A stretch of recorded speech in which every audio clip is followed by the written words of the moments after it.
হঠাৎই কালো ধোঁয়ার বিস্ফোরণ। F7 BGI মডেলের একটি যুদ্ধ বিমান হু হু করে নেমে আসে শিক্ষার্থীদের কোল জুড়ে। ক্লাসে বসে থাকা কেউ জানতো না আর কয়েক মুহূর্ত পর পুড়ে ছাই হয়ে যাবে তাদের জীবন, স্বপ্ন, হাসি, সবকিছুই। আর বিমানটি সেটি চালাচ্ছিল স্কোয়াড্রন লিডার তৌকির। মাত্র 1 বছর হলো তার বিয়ে হয়েছে। বাসায় এখনো নতুন বউয়ের হাসি। তেমন ছুটি মেলে না বলে ঘুরতে যাওয়া হয়নি কোথাও।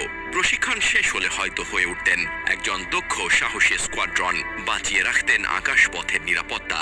কিন্তু সেই আকাশ গিলে ফেলল তাকে।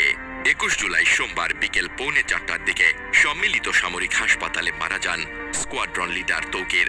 জানা যায় বিমানটি দুপুর 1টা বাজে। সামনে তো আমার বোনের স্কুল, যেখানে আমার বোন বসতো ওইখানে প্লেনটা ক্র্যাশ হয়েছে। আমি ক্লাসে ছিলাম, আমার বোনদের ছুটি হয় 1টা বাজে আর আমার ছুটি হয়েছে 1:40-এ।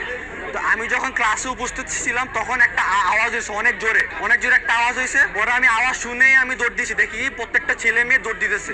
পরে বলতেছি কেন দৌড় দিতেছে, বলে প্লেন ক্র্যাশ করছে। পরে আমি বলে কই ক্র্যাশ করছে, পরে বলে ক্যান্টিনের সামনে। এখন আমি ওদেরকে ছেড়ে কিভাবে আসি? যখন কলেজ থেকে বের হয়ে আসবো, ক্যান্টিনটা পার করে এসেছি, তখন দেখি যে বিকট দুইটা শব্দ। পিছে তাকিয়ে দেখি যে ভলক্যানোর মতো সবকিছু এক্সপ্লোড করছে। একজন দুজন ছিল ছোট বাচ্চা, তারপর এসে আমাকে জড়িয়ে ধরে বলতেছে আপু বাঁচাও, কিছু করো। জুনিয়র সেকশন 5 কেজি, কিন্তু সব জুনিয়র ছিল।